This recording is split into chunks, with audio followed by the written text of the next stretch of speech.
Hi ഇസ്മി friends, എല്ലാവർക്കും black town YouTube ചാനലിൻ്റെ പുതിയ വീഡിയോയിലേക്ക് സ്വാഗതം. എന്തുണ്ട് വിശേഷങ്ങൾ? എല്ലാവർക്കും സുഖമല്ലേ? എല്ലാവരും ഹാപ്പിയല്ലേ? ഹാപ്പി ആയിട്ടിരിക്കുക. Anything up live vast cope on always പോസിറ്റീവായി. നെഹ്റു ട്രോഫി 2024 നെഹ്റു ട്രോഫി വള്ളംകളി. നെഹ്റു ട്രോഫി വള്ളംകളിക്ക് ഇനി മണിക്കൂറുകൾ മാത്രം. ആലപ്പുഴയും പുന്നമടക്കായലും ഒരുങ്ങിക്കഴിഞ്ഞു. കേരളത്തിലെ ഏറ്റവും വലിയ ജലമാമാങ്കത്തെ വരവേൽക്കാനായിട്ട് കേരളം ഇങ്ങനെ ആകാംക്ഷയോടെ കാത്തിരിക്കുകയാണ് നെഹ്റു ട്രോഫി വള്ളംകളിക്കായിട്ട്.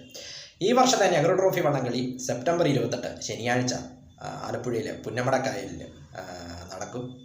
അന്നത്തെ ദിവസം, അതായത് സെപ്റ്റംബർ 28 ശനിയാഴ്ച ആലപ്പുഴയിലേക്ക് കൂടുതൽ കെ എസ് ആർ ടി സർവീസുകൾ അനുവദിച്ചിട്ടുണ്ട്. കൂടുതൽ ബസ്സുകൾ, K S R T C ബസ്സുകൾ ആലപ്പുഴയിലേക്ക് സർവീസ് നടത്തും. ആലപ്പുഴയിൽ നിന്നും ഏകദേശം 2.6 കിലോമീറ്ററാണ് പുന്നമടയിലേക്കുള്ള, അല്ലെങ്കിൽ മത്സരം നടക്കുന്ന ഇവിടേക്കുള്ള ദൂരമെന്ന് പറയുന്നത്. എല്ലാ വർഷവും നടത്തുന്ന ഒരു ജലമാമാങ്കമാണ് നെഹ്റു ട്രോഫി വള്ളംകളി എന്നത്.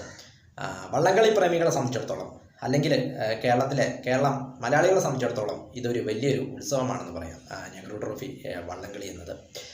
ഈ വർഷത്തെ നെഹ്റു ട്രോഫി വള്ളംകളി 70ാമത്തെ എഡിഷനാണ് ഈ വർഷം നടക്കുന്നത്. ഈ വർഷം മത്സരത്തിൽ പങ്കെടുക്കുന്നത് 19 ടീമുകളാണ്. അതായത് പാമ്പാകൃതിയിലുള്ള വള്ളങ്ങൾ, അതായത് ഇംഗ്ലീഷിൽ, അതുകൊണ്ട് തന്നെ ഇംഗ്ലീഷിൽ ഇതിനെ സ്നേക്ക് ബോട്ട് റേസ് എന്ന പേരിലും, ഇംഗ്ലീഷിൽ ഇതിനെ സ്നേക്ക് ബോട്ട് റേസ് എന്നാണ് പറയുന്നത്. മത്സരങ്ങൾ നടക്കുന്ന വേദിയിൽ ഡ്രോണുകളുടെയും അതോടൊപ്പം സ്പീഡ് ബോട്ടുകളുടെയും ഉപയോഗത്തിന് നിയന്ത്രണങ്ങൾ ഉണ്ടാകുമെന്ന് അറിയിച്ചിട്ടുണ്ട്. ഏതായാലും അന്നത്തെ ദിവസം കൂടുതൽ ബസ് സർവീസുകളുമൊക്കെ ഇവിടേക്ക് ഉണ്ടാകും. ഓഗസ്റ്റ് മാസം 10-ാം തീയതിയായിരുന്നു ഇത് നടത്താൻ വേണ്ടി നിശ്ചയിച്ചിരുന്നത്. എന്നാൽ വയനാട് ദുരന്തത്തിൻ്റെ ആ ഒരു ആഘാതം കാരണം പിന്നീട് ഇത് മാറ്റിവെക്കുകയായിരുന്നു. ഇത് സെപ്റ്റംബർ 28 മാറ്റിവെക്കുകയായിരുന്നു. സെപ്റ്റംബർ 28 ശനിയാഴ്ച രാവിലെ 11 മണിക്ക് മത്സരങ്ങൾ ആരംഭിക്കും. ആദ്യം ചെറുവള്ളങ്ങളുടെ ഹീറ്റ്സ് ആയിരിക്കും നടക്കുക. പിന്നീട് ഉച്ചയ്ക്ക് 2 മണിക്ക് ഉദ്ഘാടനത്തിന് ശേഷം വലിയ വള്ളങ്ങളുടെ, പാമ്പ് വള്ളങ്ങളുടെ ഹീറ്റ്സ് ആരംഭിക്കും. 4 മണിക്കായിരിക്കും ഫൈനൽ നടക്കുക. ഫൈനൽ മത്സരങ്ങൾ 4 മണിക്ക് ശേഷമായിരിക്കും നടക്കുക സെപ്റ്റംബർ 28. ഏതായാലും പുന്നമടക്കായലും ആലപ്പുഴയുമൊക്കെ ഒരുങ്ങിക്കഴിഞ്ഞു കേരളത്തിലെ ഏറ്റവും വലിയ ജലമാമാങ്കത്തെ വരവേൽക്കുവാനായിട്ട്. പുന്നമടക്കായലിനെ കുറിച്ച് നോക്കുമ്പോൾ ആലപ്പുഴയിലെത്തുന്ന വിനോദസഞ്ചാരികളെ വളരെയധികം ആകർഷിക്കുന്ന സ്ഥലങ്ങളിലൊന്നാണ് പുന്നമടക്കായൽ എന്നത്. അതായത് വേമ്പനാട് കായലിൻ്റെ ഭാഗമായ പുന്നമടക്കായൽ. വേമ്പനാട് കായൽ കേരളത്തിലെ ഏറ്റവും വലിയ കായലാണ്. ഇന്ത്യയിലെ തന്നെ ഏറ്റവും നീളം കൂടിയ കായലുകളിലൊന്നാണ് വേമ്പനാട് കായൽ എന്നത്. അപ്പോൾ അതിൻ്റെ ഭാഗമാണ് പുന്നമടക്കായൽ. അവിടെയാണ് ഈ മത്സരങ്ങൾ എല്ലാ വർഷവും നടത്തുന്നത്.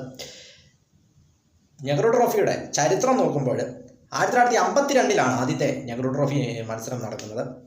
അതായത് ഇതിന് പിന്നിലെ ആ ഒരു കഥ, അല്ലെങ്കിൽ ഇത് ഇങ്ങനെ ഒരു പേര് വരുവാനായിട്ടുള്ള കാരണം, അല്ലെങ്കിൽ ഈ വള്ളംകളി ഇങ്ങനെ പോപ്പുലർ ആകുവാനായിട്ടുള്ള കാരണം, അല്ലെങ്കിൽ ഈ ഒരു പേര് വരുവാനായിട്ടുള്ള കാരണം എന്താണെന്ന് വെച്ചാൽ, അന്നത്തെ പ്രധാനമന്ത്രി പണ്ഡിറ്റ് ജവഹർലാൽ നെഹ്റു അദ്ദേഹം ആലപ്പുഴ സന്ദർശിക്കുന്ന വേളയിൽ അദ്ദേഹത്തെ വരവേൽക്കുവാനായിട്ട് ചുണ്ടൻ വള്ളങ്ങൾ വരികയും ആ ചുണ്ടൻ വള്ളങ്ങൾ കണ്ടതോടുകൂടി സർവ്വ സുരക്ഷാ സന്നാഹവും മറന്ന് ഇദ്ദേഹം ആ വള്ളത്തിലേക്ക് ചാടി കയറുകയും ചെയ്തു.